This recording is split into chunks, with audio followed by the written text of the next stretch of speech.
বাংলাদেশে যেভাবে সময় অপচয় হয় এই রকম রোডে ঘাটে কখনো কোনো মানুষের সময় অপচয় হয় যেখানে সেখানে না দাঁড়াইলে যানজট সৃষ্টি হতো না। ঢাকার গণপরিবহন গলার কাটা, অসুস্থ প্রতিযোগিতায় ভোগান্তি নিয়তি। 9টি রুটে শৃঙ্খলা ফেরানোর উদ্যোগ, জিপিএস প্রযুক্তি আলাদা ব্যবহার ও লেন রাখার পরামর্শ। কিছুক্ষণ পরেই খসড়া ভোটার তালিকা প্রকাশ করবে নির্বাচন কমিশন। আপত্তি থাকলে জানানো যাবে 17 জানুয়ারি পর্যন্ত। এবার বাড়ি বাড়ি গিয়ে চলবে হালনাগাদ কার্যক্রম। বাড়ছে শীতের দাপট, উত্তরাঞ্চলে হাড় কাঁপানো ঠান্ডা, স্থবির জনজীবন। বিপাকে শ্রমজীবীরা। চলতি মাসের 1 থেকে 2টি তীব্র শৈত্যপ্রবাহের আভাস আবহাওয়া অফিসের।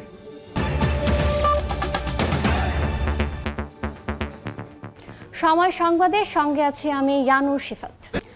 জাতীয় সমাজসেবা দিবস উপলক্ষে সংসদ ভবনের দক্ষিণ প্লাজায় আয়োজিত ওকাথন ও সমাজসেবা সম্মেলন উদ্বোধনী অনুষ্ঠানে বক্তব্য রাখছেন প্রধান উপদেষ্টা ডক্টর মোহাম্মদ ইউনূস।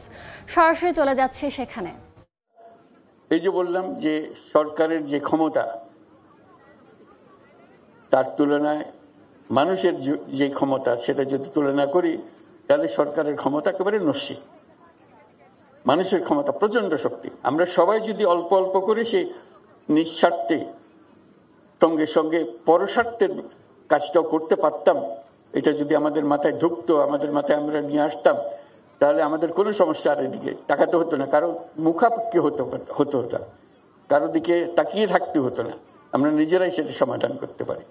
আজকে সামাজিক সেবা দিবসে, সমাজ সেবা দিবসে আমরা সবাইকে স্মরণ করিয়ে দিতে চাই আমাদের সেই শক্তিটাকে যেন আমরা উন্মোচন করতে পারি, আমাদের পারিবারিকভাবে, আমাদের শিক্ষাগতভাবে। যে কথাটা সবাইকে স্মরণ করিয়ে দেওয়ার জন্য আজকের দিন। আজকে শুধু একটা বিশেষ জায়গায় একটা অনুষ্ঠান করার দিন না, সবাই প্রতি পরিবারে এই বিষয়টা চিন্তা করা, প্রতিজনে এটাকে চিন্তা করা এবং সেটার দিকে উদ্বুদ্ধ হওয়া দিন। আশা করি আমরা আমাদের সকল সমস্যা এভাবে সমাধান করতে পারবো। সবাইকে ধন্যবাদ। জাতীয় সমাজসেবা দিবস উপলক্ষে বক্তব্য রাখছিলেন ডক্টর মোহাম্মদ ইউনূস। ভোগান্তির শুরুটা হয় গাড়িতে উঠতে গিয়ে। ভিড় ঠেলে ওঠার পর আসন না মিললে দাঁড়িয়ে কিংবা ঝুলে যাওয়াটাই নিয়তি। এতে বিপাকে পড়েন আসনধারীরাও। গবেষণায় দেখা গেছে রাজধানীর প্রায় 72% মানুষের মতে ঢাকার গণপরিবহনে সময়সূচি মেনে না চলাই যাত্রী ভোগান্তির বড় কারণ।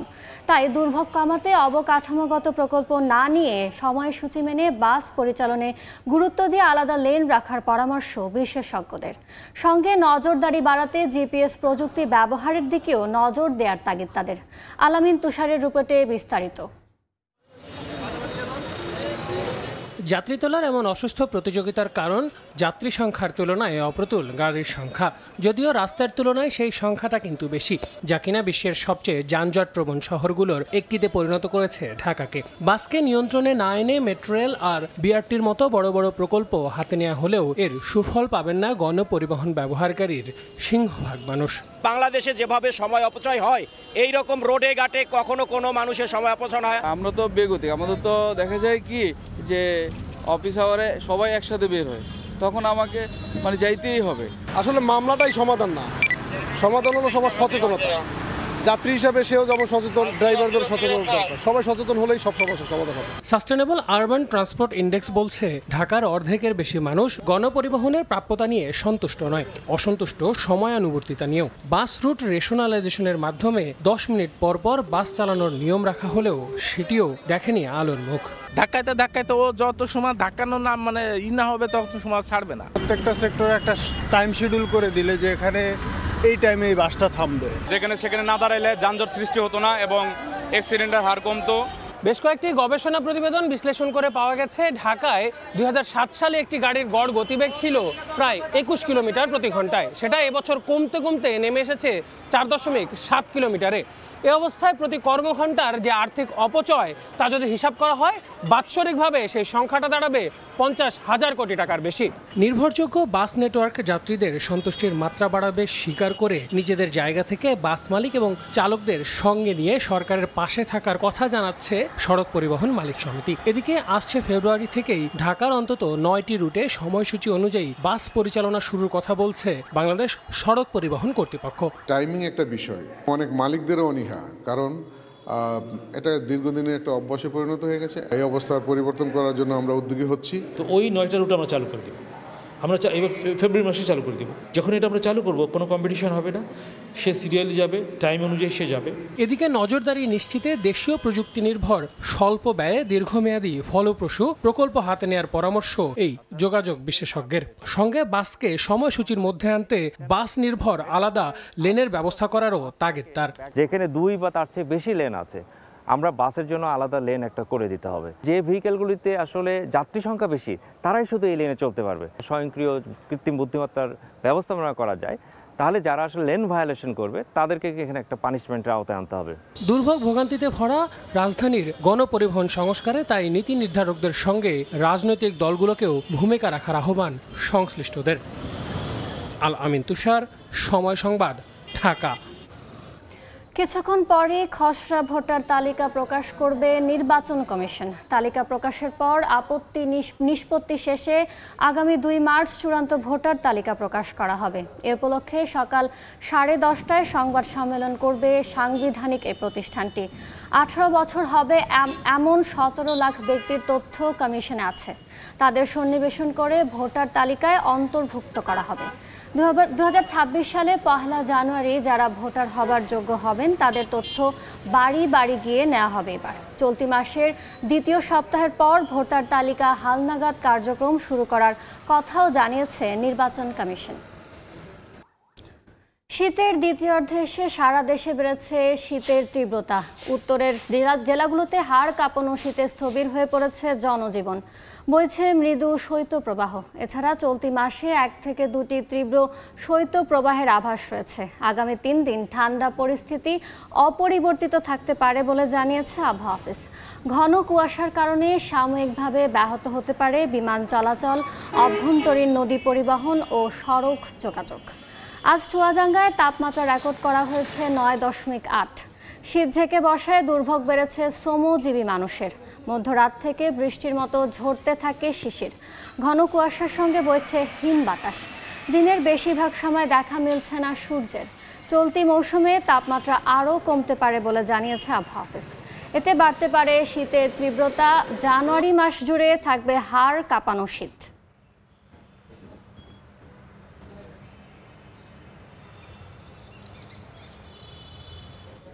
এ বিষয়ে আরও খবর জানতে আবহাওয়া অফিসের সহকর্মী মাসুদুর রহমান ও নওগাঁর বালুডাঙ্গা বাস টার্মিনালে আছেন MR রকি। প্রথমে যাচ্ছি মাসুদুর রহমানের কাছে। শীতের যেই তীব্রতা ঢাকায় বাড়ার যেই পূর্বাভাস দিয়েছিল আবহাওয়া অধিদপ্তর, সেটির কিন্তু আসলে আমরা বাস্তবায়ন দেখছি এখন যে এখন এই নতুন বছর শুরুই হয়েছে শীত দিয়ে। এবং আজকে যে শীতের পরিস্থিতি, ঢাকায় এবছর সর্বনিম্ন 13.8 ডিগ্রি সেলসিয়াস এটি রেকর্ড করা হয়েছে। এটি এবছরের ঢাকায় সর্বনিম্ন। আর চুয়াডাঙ্গায় সর্বনিম্ন রেকর্ড করা হয়েছে 9.8 ডিগ্রি। এটি হচ্ছে সারা বাংলাদেশের সর্বনিম্ন তাপমাত্রা আজকের দিনের। এবং এটাকে তাদের যে প্যারামিটার সেটাতে বলা হচ্ছে মৃদু শৈত্যপ্রবাহ। কিন্তু ঢাকা সহ সারা দেশে যেই শীত অনুভূত হচ্ছে সেটি কিন্তু আসলে মৃদু শৈত্যপ্রবাহের সময় যেরকম শীত থাকে তার ঠিক একই রকম বা অনেক জায়গায় বেশি অনুভূত হচ্ছে। এর কারণ হিসেবে যেটি আবহাওয়া অধিদপ্তর জানিয়েছে আমাদেরকে সেটি হচ্ছে যে অনেক বেশি কুয়াশা এবং সাথে বাতাস, এই দুটির কারণে শীত অনেক বেশি অনুভূত হচ্ছে। এবং এই পরিস্থিতি যেটি আবহাওয়া অফিস থেকে জানানো হয়েছে যে আরও 2 থেকে 3 দিন অপরিবর্তিত থাকবে। অর্থাৎ দিনের যে তাপমাত্রা সেই তাপমাত্রা খুব বেশি বাড়ার যে পূর্বাভাস সেটি তারা দেয়নি। তারা যেটি বলেছে যে হঠাৎ করেই এই কুয়াশা এবং বাতাসের কারণে দিনের তাপমাত্রা 4 থেকে 5 ডিগ্রি পর্যন্ত নেমে গেছে। অন্যান্য সময় গত 2 থেকে 3 দিন আগেও ঢাকায় সর্বোচ্চ তাপমাত্রা 25 ডিগ্রিতে রেকর্ড করা হয়েছিল এবং 24-25 দীর্ঘ প্রায় ডিসেম্বর মাস জুড়ে এরকম একটি তাপমাত্রা ছিল। কিন্তু হঠাৎ করেই জানুয়ারির শুরুতে এসে প্রথম দিন এবং আজকে এই 2 দিনই আমরা দেখলাম যে সর্বোচ্চ তাপমাত্রা 19 থেকে 20, দিনের তাপমাত্রা 19 থেকে 20-এ ওঠানামা করছে। অর্থাৎ ঢাকায় যে 19-20 এটি ঢাকার জন্য অনেক বেশি তাপমাত্রা, অনেক বেশি শীতের যে আভাস সেটি তারা বলছে, যে কারণে এত বেশি শীত অনুভূত হচ্ছে ঢাকায়। এবং তারা যেটি বলেছে যে অন্যান্য জায়গায় বিশেষ করে রংপুর ডিভিশন, ময়মনসিংহ ডিভিশন এবং সিলেট ডিভিশনের যে তাপমাত্রা সেটি কিন্তু আজকে অনেক কম এবং সাথে কুয়াশা এবং বাতাসেরও বিষয়গুলো রয়েছে। এখন এই শীতের আরও বেশি খবর জানাতে উত্তরবঙ্গ অর্থাৎ নওগাঁ থেকে আমাদের আরেক সহকর্মী যুক্ত হচ্ছেন, এমআর রকি। আমি তার কাছে চলে যাচ্ছি।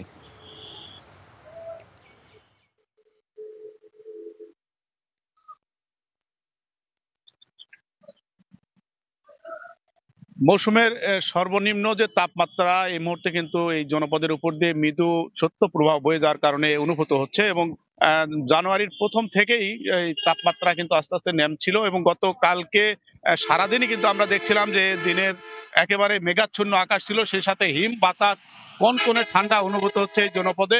এবং এবার কিছুটা দেরিতে তীব্র শীত যেটা অনুভূত হচ্ছে।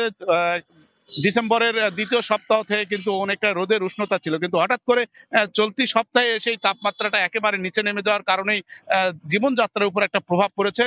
স্থানীয় আবহাওয়া অফিস আজকে আমাদের জানিয়েছে এখানে তাপমাত্রা রেকর্ড করা হয়েছে 10.3 এবং সে সাথে কনকনে যে হিমেল বাতাস, মৃদু বাতাস, এই বাতাসের কারণেই স্বাভাবিকভাবে রাস্তাঘাটের চলাচল অনেকটাই বাধাগ্রস্ত হচ্ছে এবং তীব্র ঠান্ডা অনুভূত হচ্ছে। এবং এবার শীতের যে প্রখর দাপট এবার কিন্তু সেটা এই মুহূর্তে অনুভূত হওয়ার কারণে আমরা দেখছিলাম যে রাস্তাঘাটে লোকজন যারা একেবারে খেটে খাওয়া নিম্ন আয়ের মানুষ তারা অনেকটাই কাজের সন্ধানে বের হচ্ছেন এবং রাস্তাঘাটে উপস্থিতি স্বাভাবিকভাবে অনেকটাই কম দেখা যাচ্ছে। এবং এবার তাপমাত্রার যে পারদ তা কিন্তু অনেকটাই কমে যাওয়ার আভাস দিয়েছে স্থানীয় আবহাওয়া অফিস এবং আবহাওয়া অফিসের পক্ষ থেকে জানানো হয়েছে চলতি সপ্তাহ থেকে কিন্তু মৃদু থেকে মাঝারি শৈত্য প্রবাহ এই জনপদের উপর দিয়ে বয়ে যাবে। এবং আবহাওয়া অফিসের বরাতের পাশাপাশি আমরা যে বিষয়টি দেখছিলাম হিমালয় লাগোয়া হওয়ার কারণে যে হিম বাতাস এবং তীব্র ঠান্ডা এই মুহূর্তে কিন্তু সেটা এই জনপদের বিশেষ করে বরেন্দ্র জনপদের উপর দিয়ে সবসময় শীতের প্রকোপটা একটু বাড়তি থাকে। এবার কিন্তু সেই বাড়তির প্রকোপটা এই মুহূর্তে অনুভূত হওয়ার কারণেই স্বাভাবিকভাবেই লোকজনের উপস্থিতি বা জীবনযাত্রা অনেকটা ছন্দপতন আমরা দেখছিলাম। তবে জেলা প্রশাসনের পক্ষ থেকে এই অবস্থায় দরিদ্র নিম্ন মানুষের জন্য কিন্তু 50,000 গরম কাপড় বা কম্বল তারা একটা ব্যবস্থা করেছেন। স্থানীয় বিভিন্ন উপজেলা প্রান্তিক পর্যায়ে তারা সরবরাহের কথা জানিয়েছেন। তবে স্বাভাবিকভাবে যে হঠাৎ করে তাপমাত্রা নিচে নেমে যাওয়ার কারণে লোকজনের যে স্বাভাবিক কষ্টের যে ধরনটা তা কিন্তু আমরা দেখতে পাচ্ছিলাম এবং নিম্ন আয়ের মানুষের পাশে দাঁড়ানোর জন্য বিত্তবানদের আহ্বান জানানো হচ্ছে। এবং এই জনপদের উপর দিয়ে সবসময় যে প্রখর ঠান্ডা বা প্রখর তাপমাত্রার যে ধকল তা কিন্তু অনুভূত হয়। এই সময় ভর মৌসুম ধান রোপণের একটা মৌসুম যাচ্ছে, স্বাভাবিকভাবে বরেন্দ্র এলাকায় ধান রোপণ করতে নামতে পারছেন না স্থানীয় চাষিরা। তো এই ছিল সার্বিক নওগাঁ সহ এই অঞ্চলের উপর দিয়ে মৃদু সত্য প্রবাহের খবর আমার কাছে। আবহাওয়া পরিস্থিতির সবশেষ জানাচ্ছিলেন সহকর্মী মাসুদুর রহমান ও এমআর রকি। রাজশাহী বিশ্ববিদ্যালয়ের পোষ্য কোটা পুরোপুরি বাতিলের দাবিতে প্রশাসনিক ভবনে তালা ঝুলিয়ে দিয়েছেন আন্দোলনকারীরা। সবশেষ খবর জানাতে এই মুহূর্তে বিশ্ববিদ্যালয়ের ক্যাম্পাসে আছেন সহকর্মী মওদুদ রানা, যাচ্ছি তার কাছে।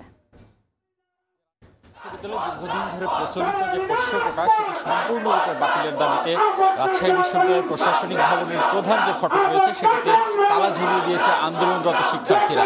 এই আন্দোলনরত শিক্ষার্থীরা গত 1 মাস ধরে তাদের দাবি আদায়ে আন্দোলন করে আসছেন এবং আমরা যেটি দেখতে পেয়েছি যে আজকে তাদের তাদের যে পূর্ব নির্ধারিত ঘোষণা রয়েছে সেই পূর্ব নির্ধারিত ঘোষণা অনুযায়ী তারা আজকে প্রশাসনিক ভবনে তালা ঝুলিয়ে দিয়েছেন এবং তালা ঝুলিয়ে দেওয়ার পর তারা সেখানে অবস্থান নিয়েছেন এবং যারা আন্দোলনরত শিক্ষার্থীরা রয়েছেন তারা সেখানে বক্তব্য রাখছেন।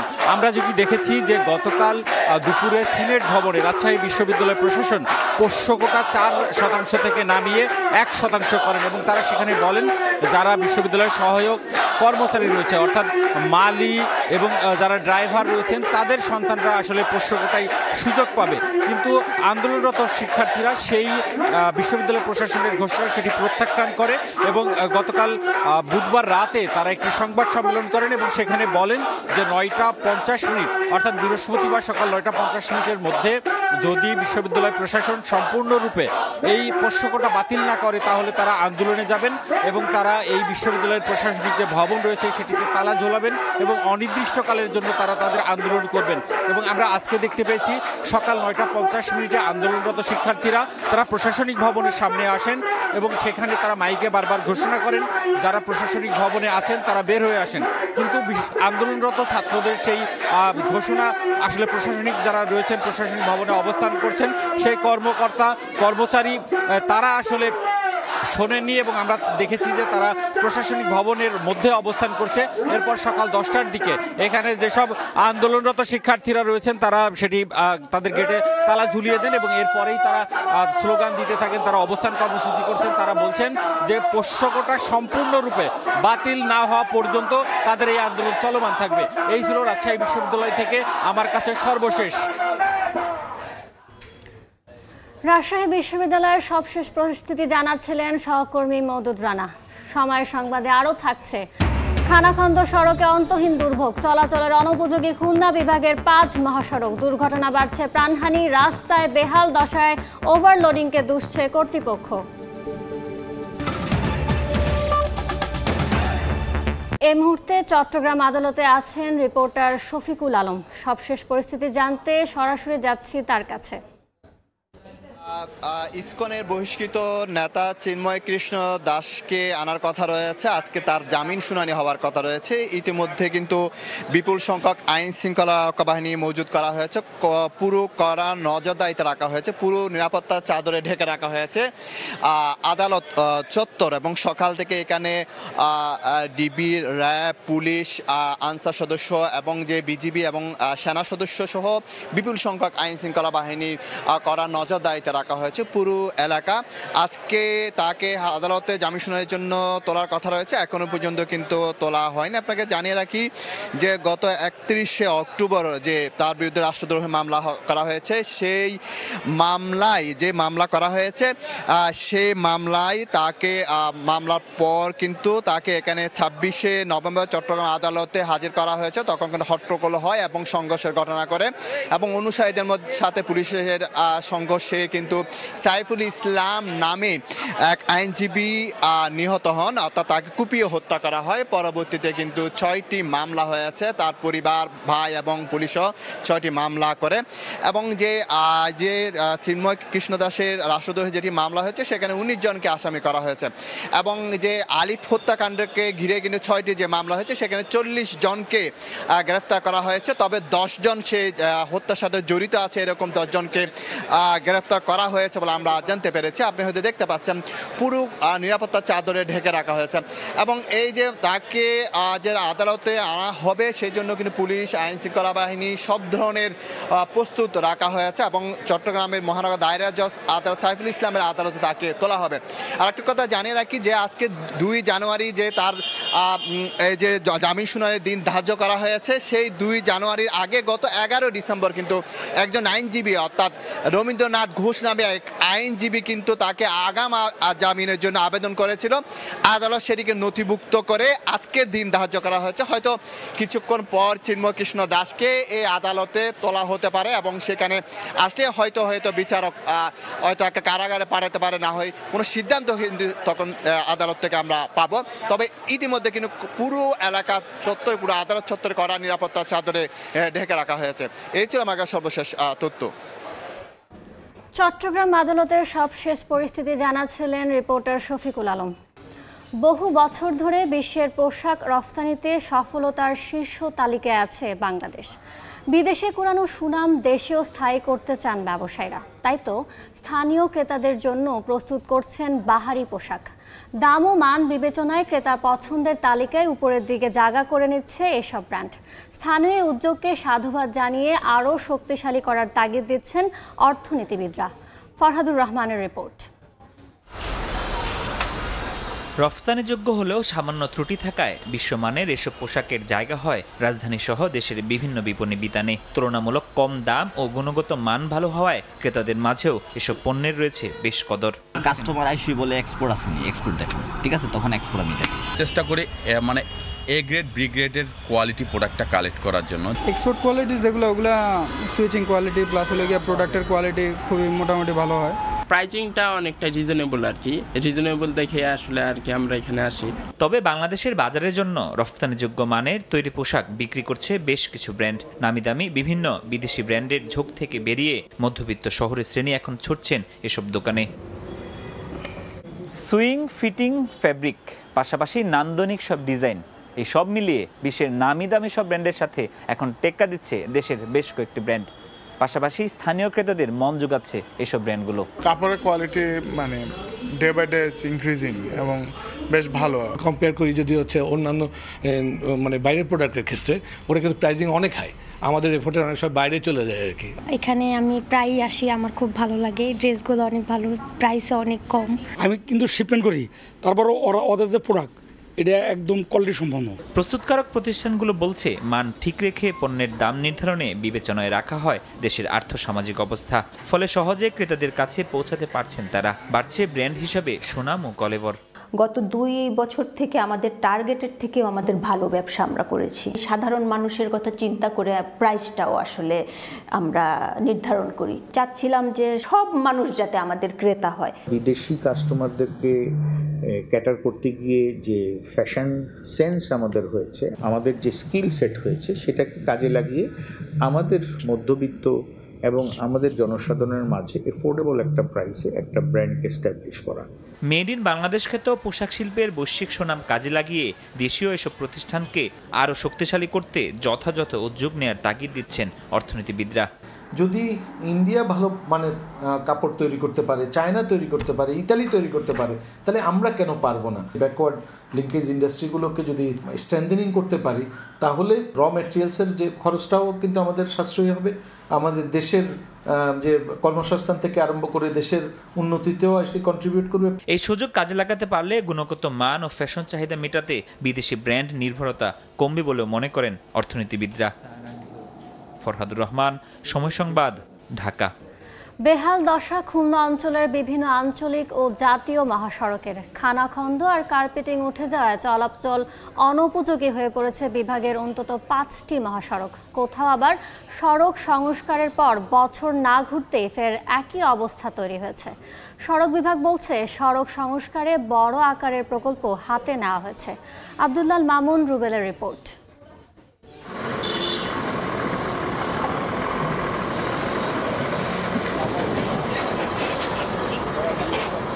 ব্যস্ততম খুলনা সাতক্ষীরা মহাসড়কে হেলে দুলে চলছে ভারী যানবাহন। সড়কটির বিভিন্ন স্থানে গাড়িগুলোর ঢেউ খেলা দৃশ্য। সড়কটির খুলনার 0 পয়েন্ট থেকে চুকনগর পর্যন্ত 30 কিলোমিটার পথে অন্তত 12টি স্থানে কার্পেটিং উঠে গেছে। কোথাও আবার সৃষ্টি হয়েছে খানাখন্দ। 4 বছর আগে 160 কোটি টাকা ব্যয়ে নির্মিত সড়কটিতে 1 বছরেরও বেশি সময় ধরে এমন বেহাল দশা। গত 11 মাসে ছোট বড় 45টি দুর্ঘটনায় 30 জন নিহত ও শতাধিক আহত হয়েছেন। রাস্তা প্রচুর ভাঙা, দিনত আমাদের এই জন্য সমস্যা হচ্ছে। গাড়ি মানে কোন ডানি বাই টান দেয়, আমরা তো আসতে পারি না। 1-1.5 বছরের মতন এই বেহাল অবস্থা। এখানে প্রতিনিয়ত আপনার অ্যাক্সিডেন্ট করে।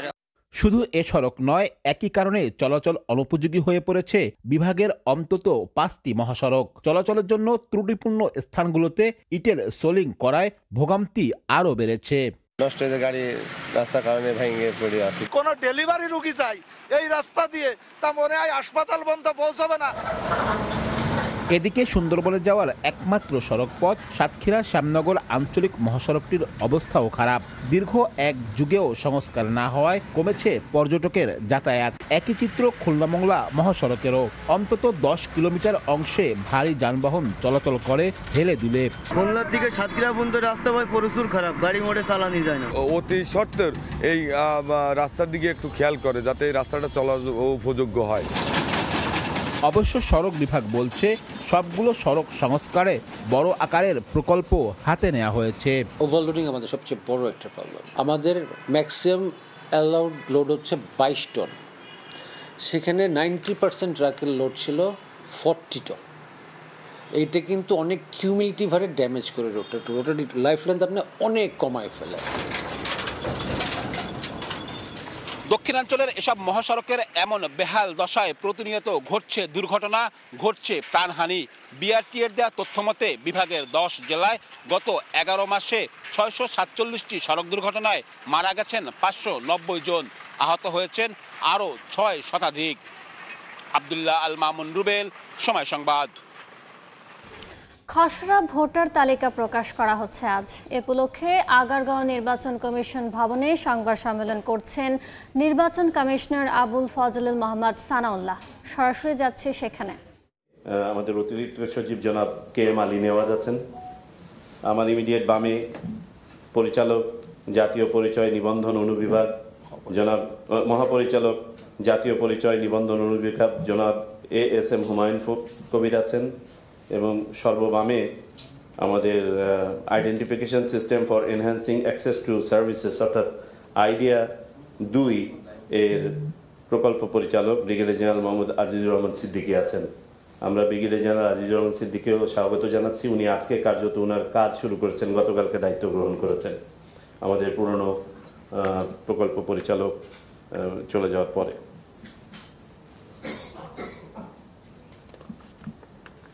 আমাদের ব্রিফিংয়ের আজকে ধারাবাহিকতা হবে। প্রথমে আমি কিছু আজকের বিষয়বস্তুর উপরে তথ্য উপাত্ত তুলে ধরব, তারপরে আমাদের কমিশনের পক্ষ থেকে সিম্পল 3-4টা বার্তা আছে, সেগুলো আপনাদের কাছে তুলে ধরবো যাতে আপনারা এটা পৌঁছে দিতে পারেন। এবং সবশেষে আমরা সংক্ষিপ্ত প্রশ্নোত্তর নিব। তবে প্রশ্নোত্তরের আজকে পদ্ধতিটা হবে আমরা বিষয়বস্তুর মধ্যেই সীমিত থাকব, যাতে করে এটার গুরুত্ব ডাইলিউট না হয়ে যায়। আর আমরা যেটা করব, আমি ইন গ্রুপ সব প্রশ্ন নিয়ে উত্তর দেওয়ার চেষ্টা করব যাতে করে রিপিটেশন না হয়, সময় বাঁচাতে পারি। তারপরে যদি কারো কোনো সাপ্লিমেন্টারি প্রশ্ন থাকে সেটা আমি অ্যাটেন্ড করব। আমি এখন 1 জানুয়ারি 2025 অনুযায়ী উপাত্ত আপনাদেরকে অবহিত করছি, বিস্তারিত আপনারা প্রেস রিলিজে পাবেন। আজকের খসড়া ভোটার তালিকায় আমাদের ভোটার সংখ্যা 12,36,83,512। গত বছর এই ভোটার সংখ্যা ছিল 12,18,50,160। অর্থাৎ এই বছরে আমাদের ভোটার সংখ্যা বৃদ্ধির পরিমাণ 18,33,352। আমরা সংখ্যার দিক থেকে যদি পার্সেন্টেজ বিবেচনায় বলি, ভোটার সংখ্যা বেড়েছে 1.5% আনুমানিক। আপনাদেরকে প্রেস রিলিজ দেওয়া হবে, সেখান থেকে নিয়ে নিন না আমরা। আচ্ছা, ওকে, আমি আবারও রিপিট করি কারো প্রয়োজনে। আজকে যে খসড়া ভোটার তালিকা প্রকাশিত হচ্ছে সেখানে ভোটার সংখ্যা 12,36,83,512। গত বছরের চূড়ান্ত ভোটার তালিকায় ভোটার সংখ্যা ছিল। সরাসরি যুক্ত ছিলাম আগারগাঁওয়ের নির্বাচন কমিশনে। এ পর্যায়ে শীর্ষ সংবাদগুলো জানিয়ে দিচ্ছে আরেকবার। শুধু নিজ নয়, ব্যবসা করা উচিত জনস্বার্থে। জাতীয় সমাজসেবা দিবসের আয়োজনে প্রধান উপদেষ্টা। সামাজিক ব্যবসার মাধ্যমে সব সমস্যার সমাধান সম্ভব। খসড়া ভোটার তালিকা প্রকাশ বাড়ল 18.5 লাখ। মোট ভোটার 12,36,83,000। আপত্তি জানার থাকলে জানানো যাবে 17 জানুয়ারি পর্যন্ত।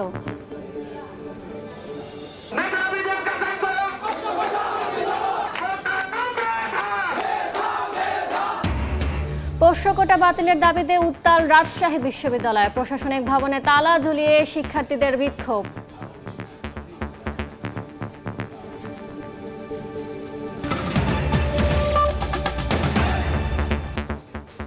এ ছিল সময় সংবাদে। সঙ্গে থাকুন সময়ের।